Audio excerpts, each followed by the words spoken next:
It's the big TO. So after living my whole life here in Vancouver, I decided to press the reset button after the pandemic. The pandemic was, kind of hard for me mentally, and it was also a sign for me that I wasn't getting any younger. So I decided, like I said, I needed to press the reset button and experience life in another city. So Toronto was the obvious choice because it wasn't a city that was completely new to me. I do have a network there. So I've lived in Toronto now since 2022, so going on 3 years. I love the diversity of Toronto. It's an amazingly diverse city. Knock on wood, Toronto is, I think, what the doctor ordered for me. I'm really liking it there. While still loving Vancouver, though, and I mean it. I'm not just saying it. I love both cities tremendously. When the sun came, it was a Saturday. It was last Saturday. The weather had been crappy all day, and then suddenly the sun came out at about 3 in the afternoon. I was downtown. I was about to meet a couple of friends, and the quality of the light. There's just a clarity about the light here in Vancouver that I don't see anywhere else. I certainly don't see it in Toronto, and I'm sure it has something to do with the fact that it's gray so much of the time at this time of year that when the sun does come out, it's like epiphanic, right? It's like an extraordinary thing. I mean, I don't think I ever consciously set out to be a multi-genre writer. It was, I mean, I consider myself a writer, right?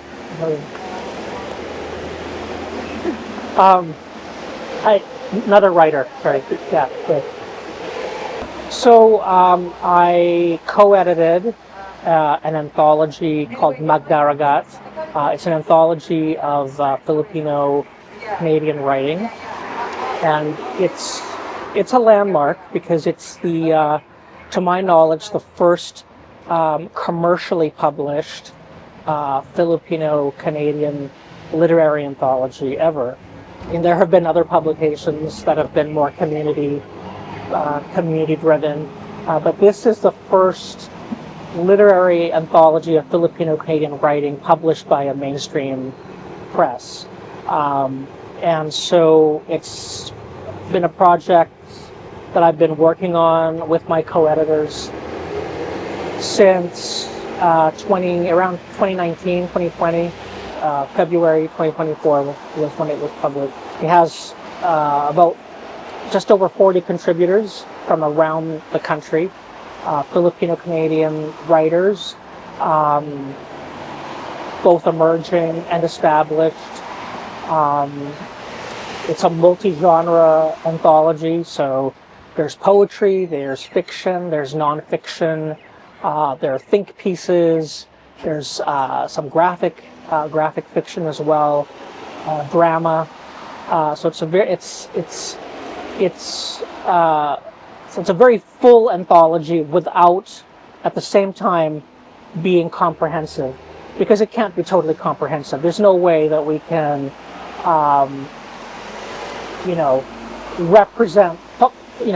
possibly represent all the Filipino-Canadian voices out there. There's so many, right? But this was a timely publication, I think, because the Filipino-Canadian community is one of the biggest, quote-unquote, ethnic communities in Canada.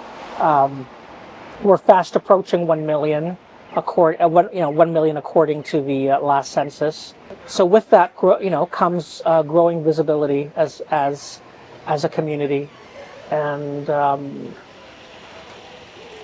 so I think it's a very timely project. it's an overdue project, I think. I'm very grateful that this was a team effort involving myself and my two co-editors, Patria Rivera and Teodoro Alcuitas, as well as Cormorant Books, who have been very supportive of this project, really from the beginning. I mean, Cormorant actually said, so this is how it got published. So I sent a query to Cormorant Books about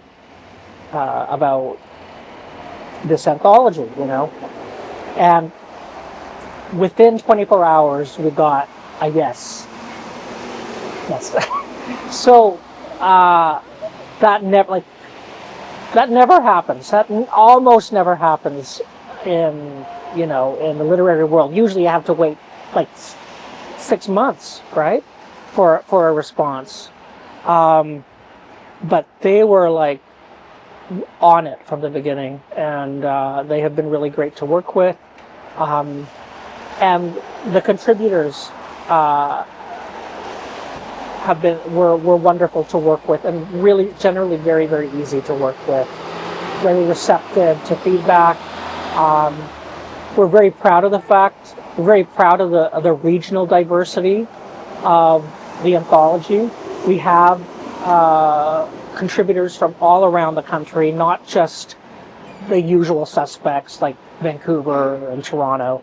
We have, Filipino-Canadian writers in the anthology who are from the prairies, who are from Atlantic Canada, and even from up north. So, we're very, and that was one of our main goals with this anthology was to have it be geographically diverse. The majority of the writers that are in the anthology, we didn't know them. We didn't know them before they submitted to our anthology, and that was, I think, the truly wonderful thing, was to discover all these voices. The anthology brought all these people together. Most of them had didn't know each other, and in some cases they didn't even know any other Filipino-Canadian writers, right? So for some people, this was the first time they had any sense of community, a Filipino-Canadian writing community.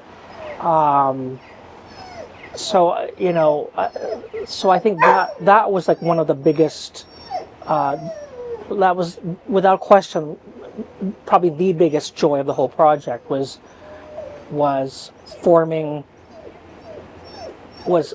the ability of the project to help forge community when it previously didn't really exist. Not in the way that I think it kind of does now. It's a national Filipino-Canadian literary community.